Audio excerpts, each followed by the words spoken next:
irmãos, para a gente nesse clima, ainda não é o final de ano, mas nesse clima eu queria refletir com os irmãos um pouco sobre os dias maus. Eu quero trazer uma mensagem uma mensagem de esperança. Uma perspectiva, irmãos. Uma forma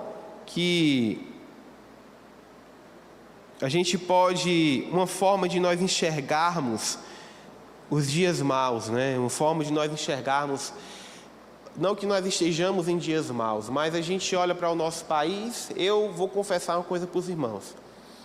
Eu evito o máximo ver notícia. Primeiro, notícia de política é só para ter raiva, irmãos. Eu evito o máximo. Quando aparece a foto do Carequinha, do Nove Dedo, até do outro também que está lá preso, do Bolsonaro, irmãos, eu evito. Não que eu estou aqui dizendo quem está certo e quem está errado, não quero entrar nessa posição. Mas eu evito, irmãos, porque é tanta injustiça nesse país. No judiciário, no executivo, no legislativo, em todas as áreas, são tantas coisas que a gente pensa assim, rapaz, isso não está certo. Não deveria ser assim. A gente tem logo o que, irmãos? Dá logo uma ansiedade, né? A gente fica, meu Deus, e agora? A gente fica refletindo. Antigamente, irmãos, esses dias eu fui no mercantil e é incrível, todo dia o preço da carne está diferente. Um dia você vai no mercantil, a carne está 35, outro dia está 40, outro dia está 42. Aí tem dia que baixa, tem dia que aumenta. E a gente fica pensando, o que será de nós? Mas hoje eu quero refletir um pouco com os irmãos sobre isso, porque na Bíblia a gente vê desertos. O que é o deserto, irmãos? O deserto é aquele lugar que Deus nos coloca para nos provar, para nos ensinar, para nos fazer crescer nele. Mas existe também, irmãos, situações que não são propriamente um deserto. Existem situações que elas são, como é que eu posso dizer? Elas são situações que nós entramos e nós não temos culpa, né? A gente não tem culpa de estar naquela determinada situação. E eu quero falar um pouco sobre isso. E me lembrou, esses dias eu meditando um pouco sobre, eu botei aqui Eclesiastes, eu meditando um pouco sobre Ezequiel, não é o filho da Valneide não, é o Ezequiel, o profeta, o outro profeta, né? E o Senhor me fez refletir um pouco sobre exatamente isso. Muitas vezes nós sofremos por coisas que nós não temos culpa. Nós passamos por dificuldade por conta de decisões que não são nossas. Se o PT tem feito o Brasil sofrer, quem não votou no PT também sofre. Da mesma forma, se fosse um governo contrário. Eu não votei no Oscar, mas se você não votou no Oscar e o Oscar for um prefeito ruim, nós vamos sofrer também. Então, muitas vezes a gente é fiel ao Senhor, a gente faz tudo certo, mas por uma escolha da maioria, por uma escolha da nação, nós acabamos sofrendo. E isso traz dias maus. E antes de a gente entrar nesse assunto, eu queria que você abrisse lá em Ezequiel, já entrando no assunto, né? No capítulo 1, no versículo 1.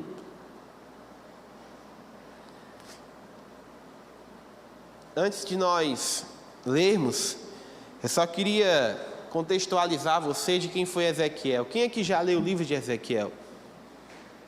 Quem aqui entendeu tudo que tem no livro de Ezequiel? Vou botar assim, mais ou menos, né? Então, Ezequiel é um livro muito interessante, mas você tem que ler ele várias vezes. Ô tiozinho, muito obrigado, viu?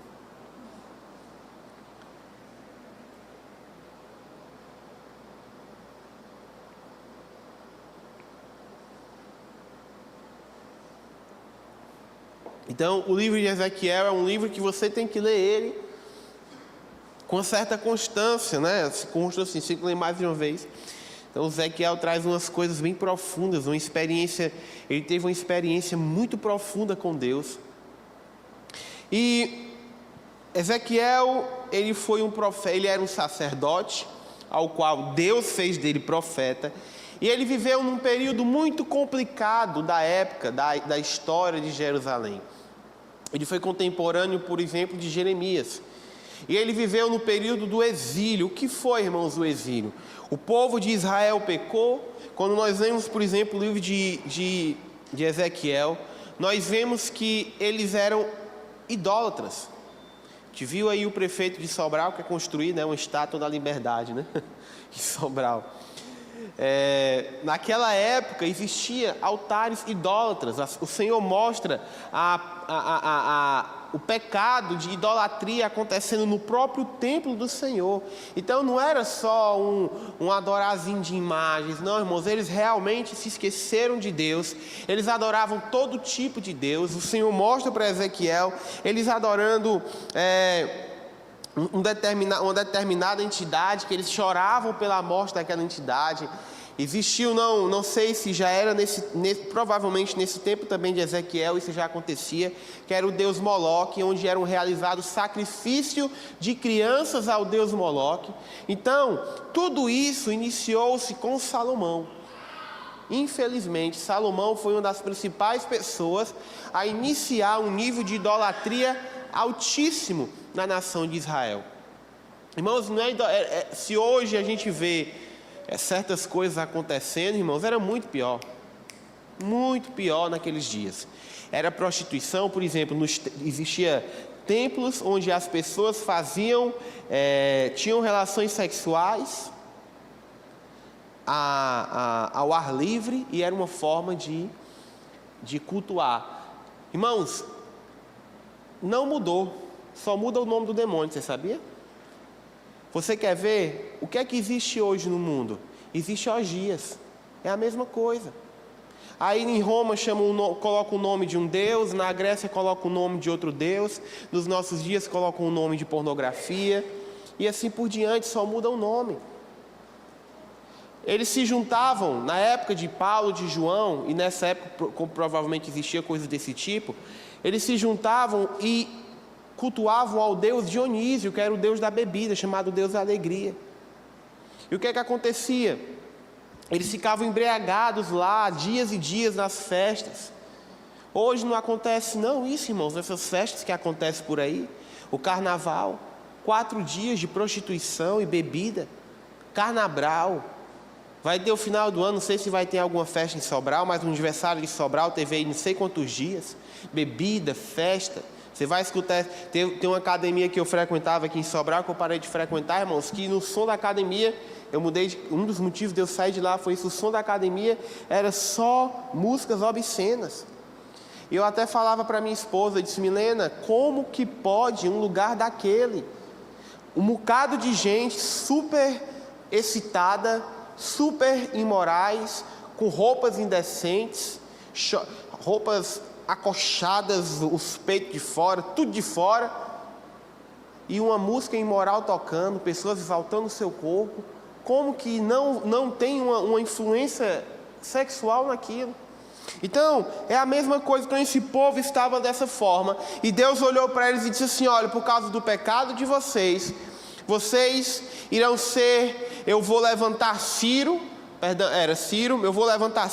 Dário, Nabucodonosor, e esses homens, eles vão levar você para o exílio na Babilônia, vocês serão tirados da terra de vocês, e vocês, como forma de punição, vocês vão ficar 70 anos lá, como prisioneiros, exilados lá.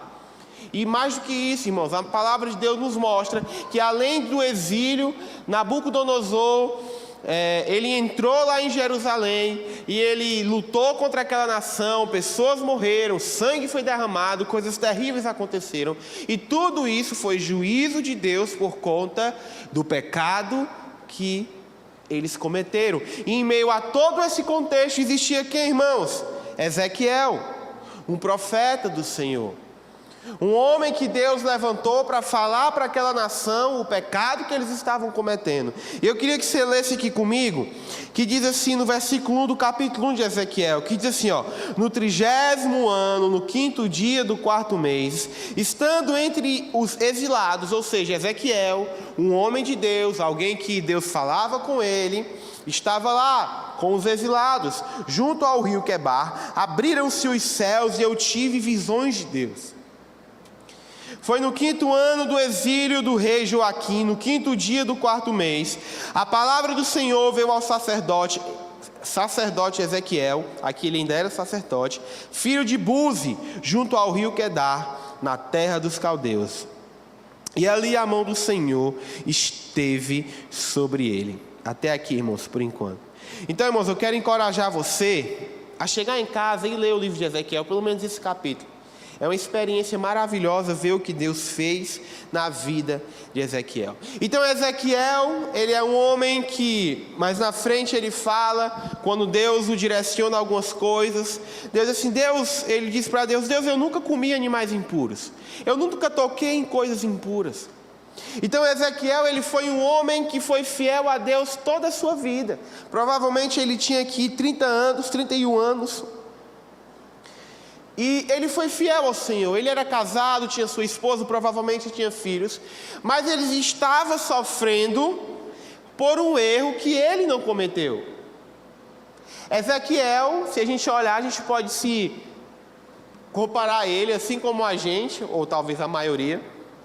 Eu acredito que os irmãos aqui são pessoas honestas, são pessoas justas, são pessoas que fizeram as coisas certas, as escolhas certas, que muitas vezes pagamos mais imposto por conta de escolhas que não são nossas. Não desfrutamos de um estilo de vida melhor por decisões também de pessoas que não foram a gente. E assim como ele, nós estamos aqui com Ezequiel. E nós poderíamos muito bem nos perguntar: Deus, se eu tenho sido fiel ao Senhor, por que estou sofrendo? Deus, se eu tenho sido fiel, então muitas vezes eu faço essa pergunta: Deus, por que comigo? Por que eu estou passando por isso? Por que a enfermidade veio a mim? Por que a dificuldade financeira bateu na minha porta? Por que na minha família? Por que logo comigo? E eu acho que é uma pergunta válida de nós nos fazermos. Os irmãos entender, imagine só uma mulher, uma jovem, que aí o pai chega para aquela jovem e diz assim: minha filha, não case com esse homem, ele não presta, não vale a pena. Uma vez a Esté, a minha irmã, namorou com um abençoado, e a minha me aconselhava: Esté, não namore com esse abençoado não, é perdição. E a gente orava todo dia para Deus livrar ela, né? Eu até lembro que o irmão tinha alergia a peixe. Eu nunca comi tanto peixe na minha vida naquela época. Mas a minha mãe sempre dizia: Esté, e ela, como uma filha obediente que ela escutou a mãe, e Deus livrou, salvou ela daquele engano que ia destruir a vida dela. Graças a Deus hoje é bem casada com o Renan, e é um homem de Deus que ministra a palavra do Senhor, que serve a Deus. Então, às vezes a mãe chega para a jovem assim: minha filha, não casa com esse homem não, esse homem não presta não, saia disso. E ela diz: não, mãe, presta, é o amor da minha vida. Mas aí casa. Aí o que acontece, irmãos? Né? Choro e ranger de dentes. Quantas vezes a gente não viu isso acontecer? Sorte daquelas que a mãe aconselha, né? Porque tem umas que às vezes erram realmente porque nem sabia. Mas eu já vi muito isso, a mãe aconselhar, e muitas das vezes que a mãe diz, irmãos, a mãe está certa. Eu confesso que poucas vezes na minha vida eu vi uma mãe errar nesse assunto. Não lembro, deve ter tido, mas na minha memória não vem agora. Então, jovens que estão aí, eu acho que todo mundo aqui é casado, é noivo, namorado, mas se tem alguém nos assistindo, você quer ser bem sucedido no seu relacionamento, passe pelo selo da sua mãe e do seu pai, principalmente se forem homens e mulheres de Deus. Enfim, então aí as coisas começam a dar errado. Em meio ao sofrimento que essa jovem está passando, as pessoas podem dizer assim: não, ela está passando por isso porque é culpa dela, é as decisões, a mãe avisou. Mas aí eu te pergunto: e se nasce uma criança, e essa criança se converte, começa a servir a Deus, e começa a sofrer com um pai ruim, a criança tem culpa, irmãos? Não tem. De quem é a culpa? É da criança? Não. Ela nasceu em um ambiente hostil que ela não fez nada para aquilo acontecer. Por que é que eu estou dando esse exemplo? Porque é isso que aconteceu com Ezequiel. Ele foi, de todos, ele foi um que foi fiel. E é válida a pergunta: Deus, por que eu estou sofrendo? Então, quantas vezes nós nos questionamos em certas situações da nossa vida? Deus, por que comigo? Jesus, por que isso aconteceu comigo? Como eu falei no início, tem o deserto, são lugares, já preguei aqui sobre isso, são lugares que Deus nos leva para nos ensinar. Mas existem também as provações, existem também esses dias maus, que batem a sua porta e você diz: Deus, por quê? Alguns talvez a gente nunca entende, mas olhando para a vida de Ezequiel, a gente pode tirar alguns conselhos. O primeiro de tudo isso, irmãos, é que nós temos que ter em mente que nós não podemos culpar a Deus pelos dias maus. Nós não podemos chegar diante de Deus e chegar assim: ah, Deus, é culpa de Deus por o Brasil estar assim, é culpa de Deus a violência em Sobral. Por que Deus não resolve o problema em Sobral? Por que Deus não resolve o problema do Brasil? Por mais que eu acredite, irmãos, que muita coisa que tem acontecido no Brasil é juízo do Senhor, é ensino e ação de Deus nesta nação, é por conta dos pecados dessa nação, mesmo assim nós não podemos responsabilizar Deus no sentido de Ele ser o culpado por isso que está acontecendo. Que nós precisamos lembrar, irmãos, que o mundo a qual nós vivemos é um mundo caído. O sistema a qual nós vivemos é um sistema perdido. E não foi Deus quem pecou, foi o homem que pecou. Foi o homem que trouxe esse pecado para o mundo e fez tudo estar como está. Então nós não podemos colocar a culpa em Deus, nós temos que lembrar que Deus, Ele é soberano, que Deus é um Deus que cuida de nós. E o nosso pensamento nesses dias, irmãos, é de olhar para Cristo e pensar e entender que tudo que tem no mundo, que tudo que acontece no mundo, nós não merecíamos salvação, nós não merecíamos regeneração. Quantos livramentos Deus já te deu, irmão? Muitos. Sabe, nós estamos vivendo em um tempo de crise no Brasil, mas nesta igreja mesmo eu vejo muitos irmãos sendo abençoados. Eu vejo irmãos prosperando. Estamos vivendo um tempo de crise, irmãos, onde as pessoas chegam para nós e dizem: não é tempo de ter filho. Já disseram isso para os pais aqui da igreja, já disseram isso para mim. Olha, não é tempo de ter filho, não é um momento bom para ter filho, o país está muito difícil. E as mulheres aqui na igreja já são na chocadeira direto, irmãos. E vai vir mais, em nome de Jesus, ano que vem, muito mais. Por quê, irmãos? Porque nós não estamos andando na cultura desse mundo. Ah, está difícil criar filho, mas os nossos filhos serão saudáveis, fortes, abençoados e cheios do Espírito Santo. Oi? O mundo precisa de filhos de Deus. Então nós temos que olhar para este mundo e pensar assim: meu Deus, eu não merecia nada de bom, porque eu sou pecador como eles. Mas Jesus me alcançou. Jesus me regenerou. Irmãos, quando nós olhamos nessa perspectiva de que nós não merecíamos o carro que andamos, de que nós não merecíamos a casa que andamos, que nós não merecíamos estar numa igreja tão abençoada e climatizada como essa, quando tem irmãos da nossa própria denominação que estão lá na África escondidos, fugidos, com medo dos muçulmanos degolarem eles, matarem eles. Nós estamos aqui, irmãos, em paz e segurança, louvando a Deus. Ah, mas tem pai, irmão, não importa os outros, importa a gente. Os outros é os outros, a gente é a gente, né?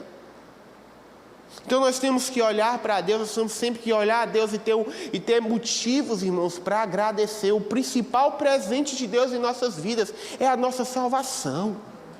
Porque a Bíblia fala que nós não conseguiríamos chegar até Deus sem uma intervenção do Espírito Santo.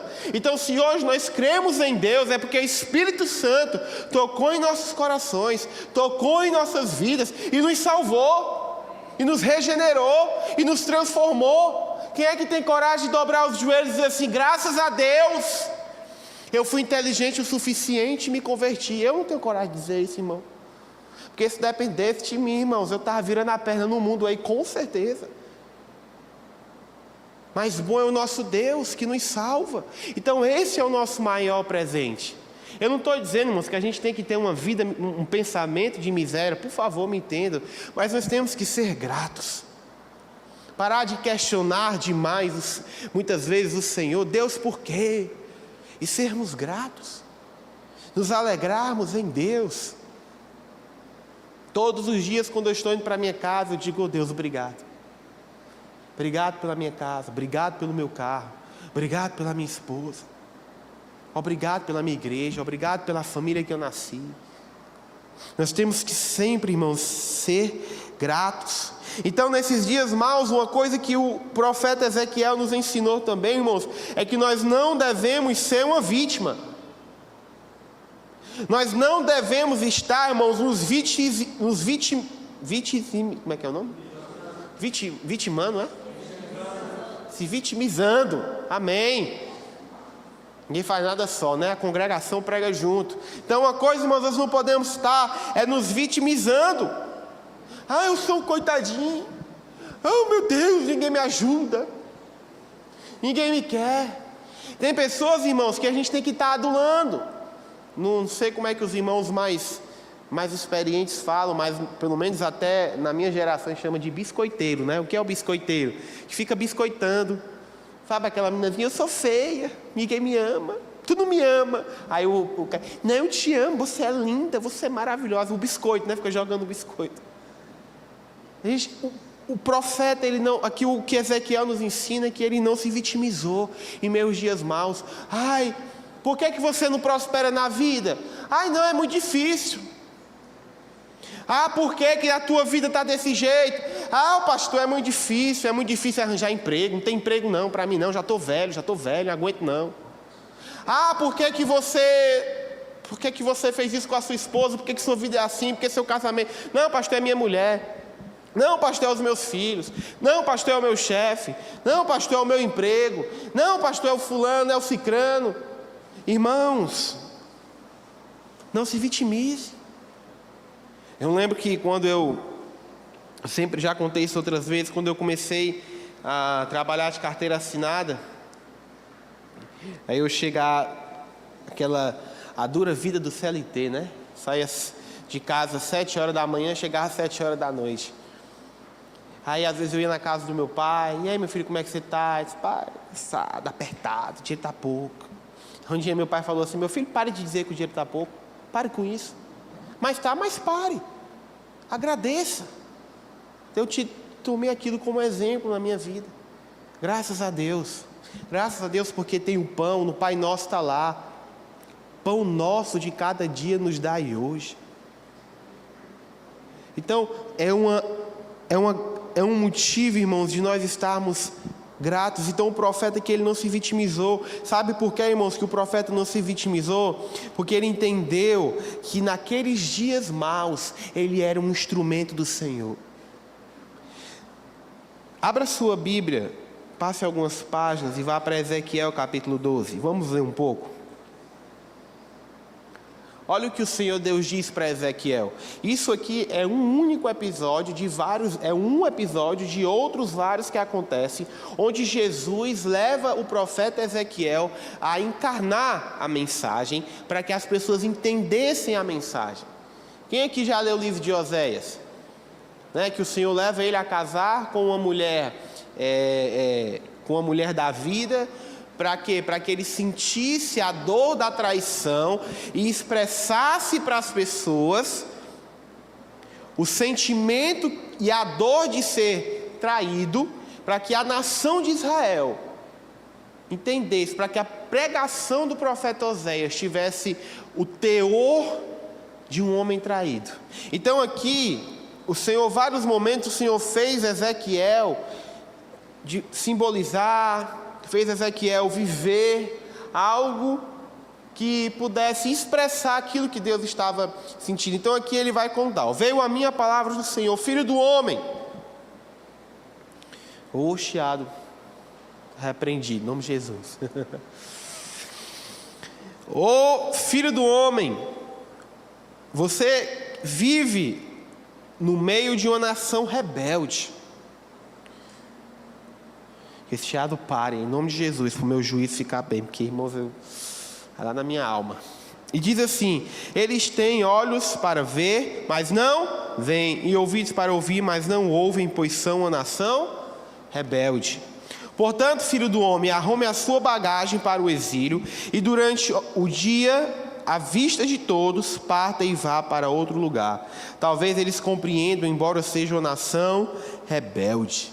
Então o Senhor pede para Ezequiel, em meio à vista de todas as pessoas, ele simulasse ali o exílio, que ele andasse como um exilado iria andar. Em outros momentos, o Senhor leva a Ezequiel a comer comidas impuras, podres, para que as pessoas tivessem a indigestão que eles iam ter no exílio. E em muitas outras situações. O profeta Isaías também fez algo dessa natureza. Jeremias fez algo dessa natureza. Como eu falei, Oséias fez algo dessa natureza. Por que é que o Senhor fez eles passarem por isso? Para que eles entendessem, irmãos. Eles se tornaram a pregação. Então, quando nós entendemos o nosso propósito para esses dias, quando nós nos tornamos a pregação viva do Evangelho, nós não nos vitimizamos, irmãos. Falta muito nos cristãos de hoje se tornar a pregação viva do Evangelho. Sabe por quê, irmãos? Porque o mundo está lá, irmãos. O mundo está transando o namoro. Os crentes também estão transando o namoro. O mundo está enchendo a cara. Os crentes estão enchendo a cara. O mundo está chamando palavrão. Os crentes estão chamando palavrão. O mundo está lá, irmãos, adaptando tudo. Os crentes também estão. O mundo está lá dançando São João. Os crentes também estão dançando São João. Os filhos dos crentes, os filhos do mundo não são discipulados. Assiste tudo que não presta, não lê a Bíblia, não ora, não tem culto em casa. Os crentes fazem a mesma coisa. E o Senhor nos chama nesses dias maus, em vez de a gente ficar, ai que país difícil, que dias difíceis, Deus nos chama para sermos a palavra viva. Então, se o mundo está imoral, nós temos que ser puros, para que o mundo olhe para o nosso casamento e diga: esse casamento é puro, esse casamento é santo. Lá no mundo eles estão enchendo a cara, mas nós temos que ser sóbrios, irmãos. Nós temos que ser decentes. Você entra dentro de você vai numa praia, você vai numa academia, você não consegue distinguir quem é crente ou quem é desviado. Porque o crente está se vestindo igual a desviada. O namoro do crente está igual ao namoro do mundo. A família do crente às vezes está igual à família do mundo. É brigando e os vizinhos escutando pau de briga dentro de casa, palavrão, panela quebrando, prato voando. Igual o mundo. Vai brigar com o menino, só não chama o menino de gente. Coisa feia, irmão. Tem que bater? Tem, mas bata calado. Né? Igual minha mãe fazia, aí quando começava a chorar, tu tá chorando por quê? Não te bati? Meu Deus, além de apanhar, fiquei esquizofrênico. Como é que pode? Mas a gente tem que ensinar, irmãos, o mundo. A gente tem que ser diferente, porque nós temos que nos tornar a palavra viva. Parou, sozinho, foi o anjo. Nós temos que nos tornar, irmãos, a palavra viva. Nós temos que ser capazes de as pessoas olharem para nós e ver Cristo. Então, não devemos nos vitimizar, irmãos. Nós temos que nos tornar essa mensagem de santidade, uma mensagem de pureza. Irmãos, hoje, as crianças, eu observo muitas crianças, elas não respeitam os mais velhos. Elas não respeitam autoridades. É desaforo. Responde. Na minha época, irmãos, quando eu era criança, Meu pai não aceitava eu chamar uma pessoa mais velha de você, ou tu, era senhor, e era na frente de todo mundo. Senhor fulano. Todos eram assim. Hoje uma criança chega a uma pessoa mais velha e é mal educada. Irmãos, tem que ser diferente. Isso começa em casa. É abrindo a Bíblia, é amando Jesus, é mostrando Jesus para os nossos filhos, para as nossas esposas. Maridos e mulheres que muitas vezes não respeitam seus maridos, homens que não demonstram amor pela sua esposa, mulheres que literalmente infernizam a vida do homem. O homem é angustiado, é tenso, que a mulher no pé direto. Cadê isso? Faz isso, por que isso, por que aquilo outro? Homens que não conseguem conversar com a sua esposa. Às vezes, irmão, no casamento a gente precisa sentar e revisar as coisas. Vamos revisar aqui, ó, isso aqui, vamos conversar. Vamos refletir. Irmãos, porque o casamento fracassado, irmãos, é uma vida que fracassa. É uma topada que dificilmente você se levanta se ficar vivo, né? Se o outro estiver vivo. É difícil, irmãos. Então nós temos que ser essa mensagem. Pastor, é fácil? Não é.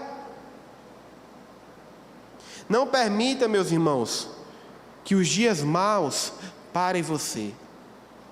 Muitas vezes Ezequiel foi um homem que em dias maus ele se levantou para pregar a palavra de Deus a uma nação. Se você tiver a oportunidade, no capítulo 2, fala do chamado de Ezequiel, e o Senhor diz para Ezequiel: Ezequiel, você vá lá e pregue o evangelho para essas pessoas. Se eles não escutarem, você pregue. O Senhor Deus disse para Ezequiel, disse: olha, Ezequiel, se eu mandar você pregar o evangelho para uma pessoa, se eu mandar você dizer que alguém, entregar uma palavra para uma pessoa, e aquela pessoa, aquelas autoridades, e você não entregar aquela palavra, e aquelas autoridades se perderem, eu responsabilizarei você.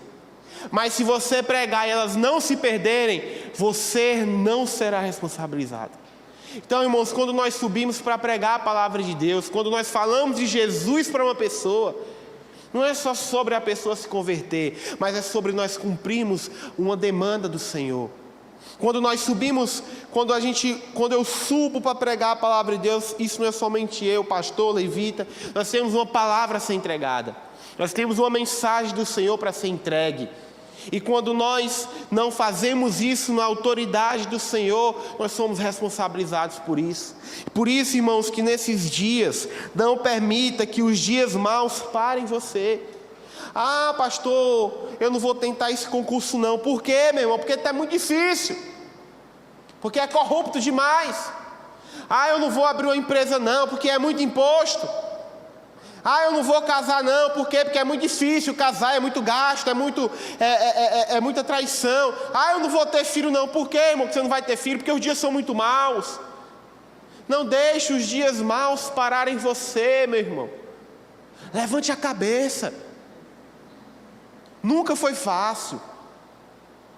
Desde Floriano Peixoto, em 1889, com a proclamação da República, este país foi só chicote, irmão. Faz uma lista aí. Quando é que foi fácil, irmãos? Mas isso não nos impediu, irmãos, de vencer.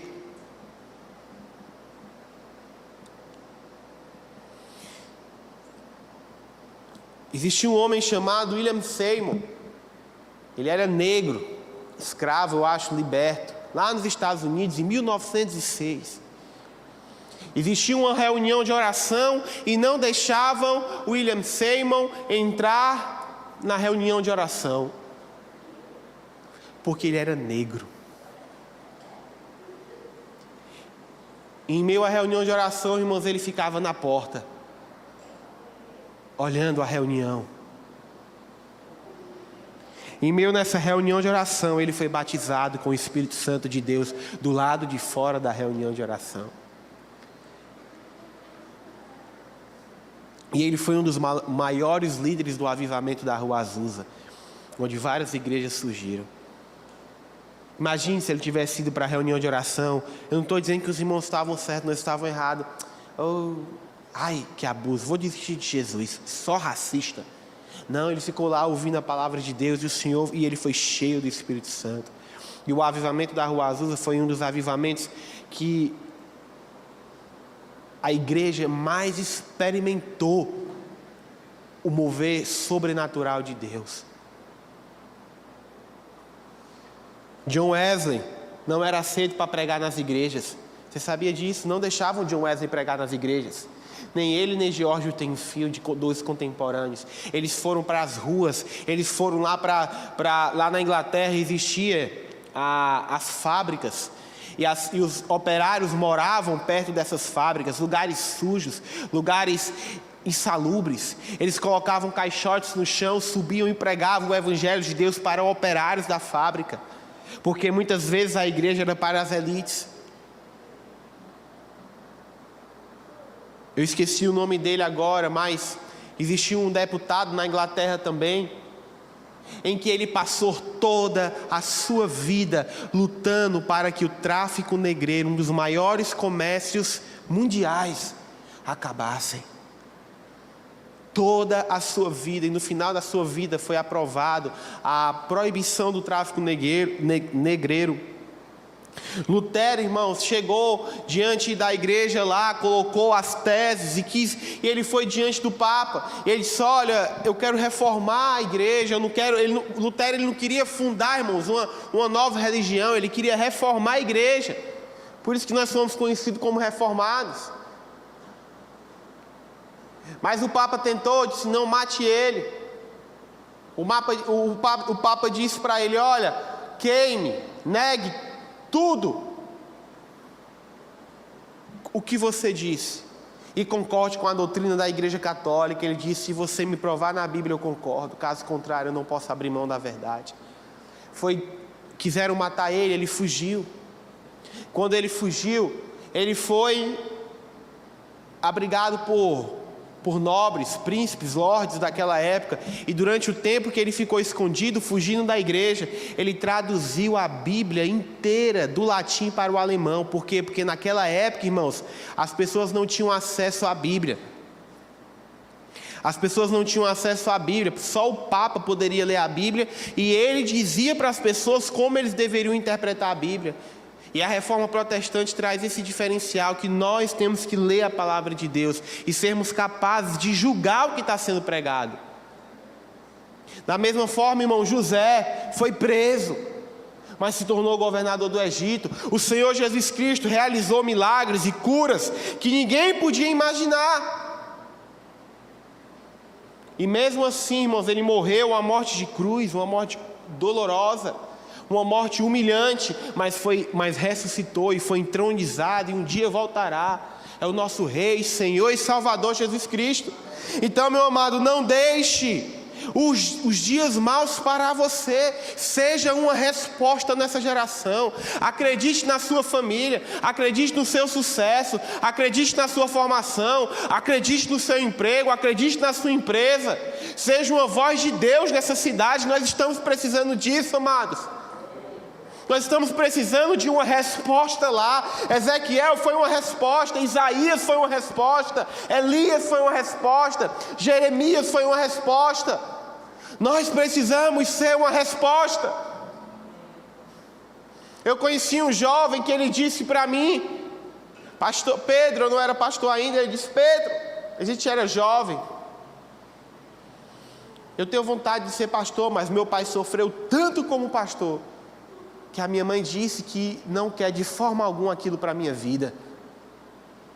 E eu disse para ele, o nome dele é Noé, eu acho. Noé não, é Noé, acho que é. Eu disse: meu irmão, a gente até pregou na igreja dele lá em Fortaleza. Eu disse: meu irmão, Noé, cara,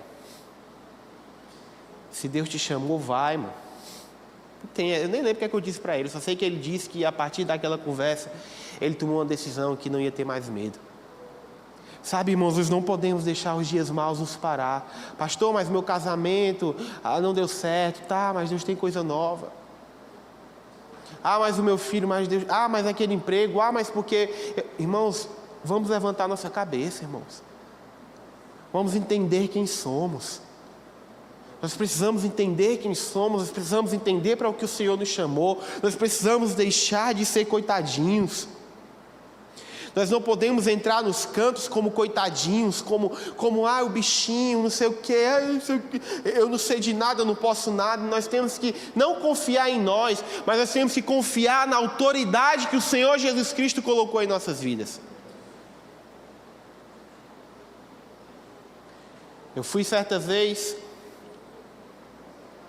fui chamado para pregar num determinado lugar, e quando aquele convite chegou, naquele momento o Senhor me entregou a palavra que Ele queria que eu ministrasse para aquelas pessoas.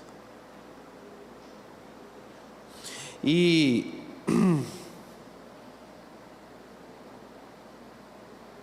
eu estava lá pregando, e teve outra vez que eu fui pregar em uma outra igreja, e quando eu estava pregando naquela igreja, eu não tinha terminado de falar. Botaram os músicos para subir, começaram a cantar e tocar, e não deixaram eu terminar de falar. E eu fiquei, meu Deus. E essa vez eu fui pregar nesse lugar, e quando eu estava lá pregando, o Senhor me deu um direcionamento, uma palavra que tinha que ser entregue para aquelas pessoas específicas. Eu não me importei se aquelas pessoas gostariam ou não de mim, se elas iam gostar ou não de mim, porque a palavra não é minha, a palavra é do Senhor. A palavra não é minha, é do Espírito Santo de Deus. Por isso que não tem mérito em mim, não tem mérito no pastor, porque a palavra não é nossa. Irmão, se tirar o Espírito Santo, eu esqueço, não parem para me ouvir, porque não vai sair nada de bom. Pode fazer um curso de oratória, pode fazer várias coisas, mas vai sair só besteira. Tem um grande pregador no Brasil, irmão, se o cara foi um dos maiores pregadores do Brasil, o cara caiu, abandonou o Senhor, vai na internet, só fala besteira, prova que não é o homem, é o Espírito Santo. E o Senhor me deu uma direção, e eu disse, eu preciso entregar para aquelas pessoas. E aí, irmãos, chegaram para mim e disseram, você tem meia hora para pregar. Eu disse, ok. Aí eu lembrei, aquilo não fazem mais não. Fizeram um sinal de longe para mim assim, ó, só mais 5 minutos, viu?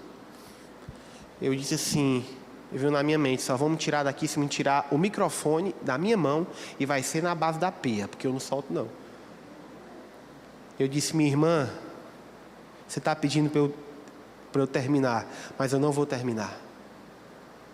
Eu não vou terminar, minha irmã, você sabe por quê? Porque eu tenho uma palavra para liberar para essas pessoas. E eu disse, quem aqui quer ir dormir? Pode ir. Eu vou entregar o que Deus quer entregar. E eu preguei, irmãos, eu preguei 1 hora, não foi meia hora não. Ah, pastor, eu preguei 1 hora, porque Deus tinha algo para entregar para aquelas pessoas. Nós temos que saber quem somos. Nós não podemos ser coitados, irmãos. Nós somos os filhos do Deus vivo. Os dias são maus, nós somos filhos de Deus, irmãos. Nós nos movemos de acordo com a fé que Deus coloca em nós. Aconteceu 2 episódios na minha vida. Uma vez, fui pregar num lugar, e quando cheguei naquele lugar não fui bem recebido. Eu até estava empolgado, estava feliz e tal. Cheguei lá, tinha algumas pessoas lá importantes, e deram atenção para aquela pessoa importante. O pastor que convidou não fez nem questão de mim. Terminei de pregar, fiquei perdido lá, não sabia com quem falava. E tinha sido uma bênção, Deus tinha falado, pessoas tinham sido tocadas. Eu fiquei triste.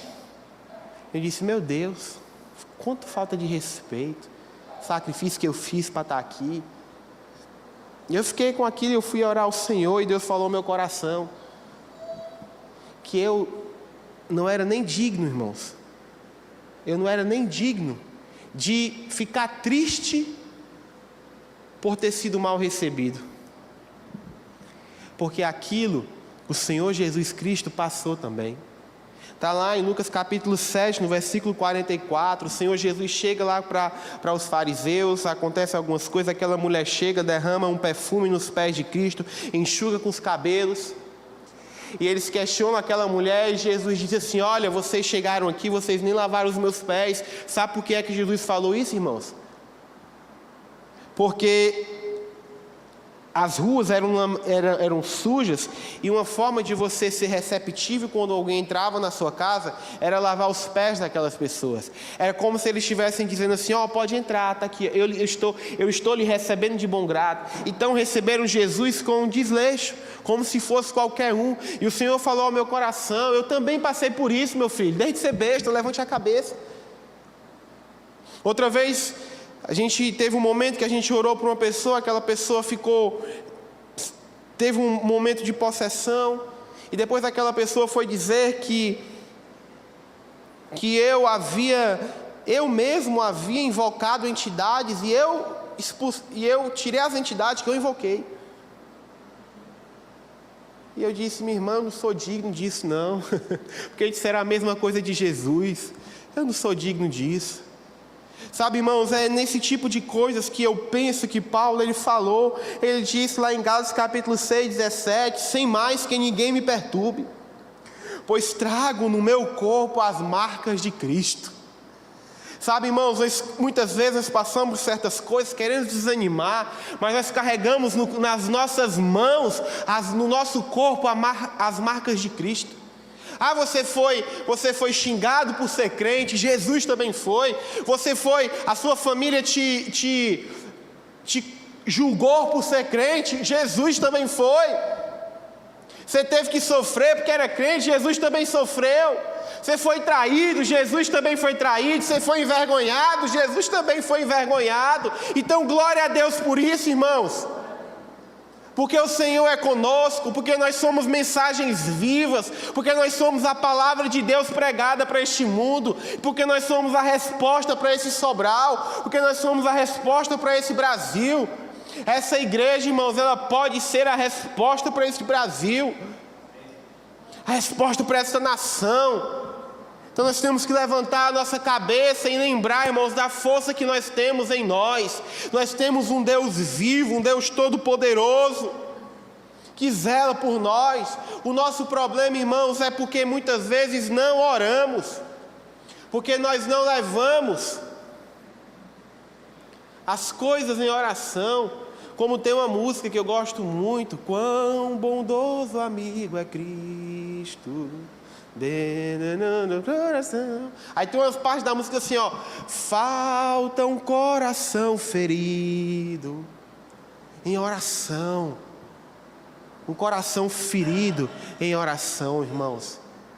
Às vezes Deus permite, irmãos, certas angústias em nós, para nós irmos aos pés de Deus em oração e chorar, irmãos.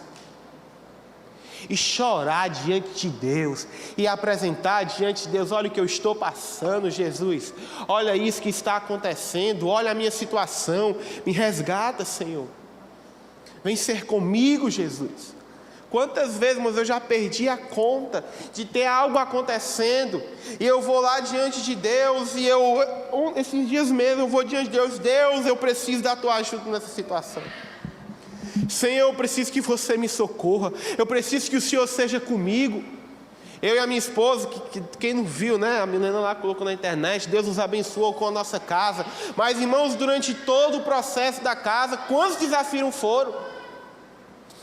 Corremos o risco de não ter o dinheiro da entrada, corremos o risco de não conseguir se mudar, corremos o risco de dar errado na caixa, várias coisas. Mas em todos os momentos que a gente estava passando por um desafio, que o negócio estava amarrado, a gente ia lá, a gente jejuava e a gente orava. No dia que eu entregava o jejum, ou no mesmo dia ou no outro dia, o Senhor trazia a provisão. Estava lá enganchado, nada da Caixa liberar o contrato, nada de dar certo. E aí o prazo da minha aprovação ia se vencer. Milênio agora, não sei o que, e antes disso a corretora não liberava a gente para se mudar. E não dava certo, nada. Já vai eu e a Milena, vamos orar, Milena. Joelho no chão, jejum, oração. Depois, na hora que entregava o jejum, irmãos, ou à tarde, à noite ou no outro dia, a mulher entrava em contato: ó, liberamos, se mude. Aí se mudamos, no dia da mudança a mulher chega e diz assim: olha, deu um problema. Não é culpa de vocês, é do vendedor, o nome dele está com problema na caixa, não vai dar certo. Vai demorar meses. Eu disse, mas e aí, como é que eu fico? Eu tenho o meu financiamento aprovado, se eu perder o financiamento, como é que eu faço? É até novembro, a gente se mudou em outubro. Ela, vixe, tem que ver. Eles vão orar, Milena. Joelho no chão, acho que nem a corretora acreditava que ia dar certo. Vamos orar, joelho no chão, oração. Clamando a Deus. Senhor, toma a frente. Senhor, resolve. Recebe o telefonema, venha cá, assina os papéis. Aí fomos lá, deu certo tal coisa. Aí tinha outra coisa, oração. Vamos lá, deu tudo certo. Eu sei, irmãos, que quando a gente se mudou em questão de um mês, tudo deu certo, os documentos, deu tudo certo. Coisa que era para demorar meses, mas na oração, quantas coisas a gente deixa de vencer, irmãos, porque a gente não ora. Traga Jesus para a sua vida, irmãos. Faça Jesus participar da tua vida. O casamento está com problema, bota Jesus na história. Ó, Jesus está aqui, o abençoado está aqui, o abençoado. O filho está dando trabalho, Jesus está aqui, o meu filho. O emprego está difícil, bota Jesus, irmãos. Coloque Jesus na sua vida. Faça dele uma parte ativa da sua vida. Clame a Ele e você verá os milagres do Senhor. Amém, irmãos? Glória a Deus. Vamos orar ao Senhor. Fique de pé.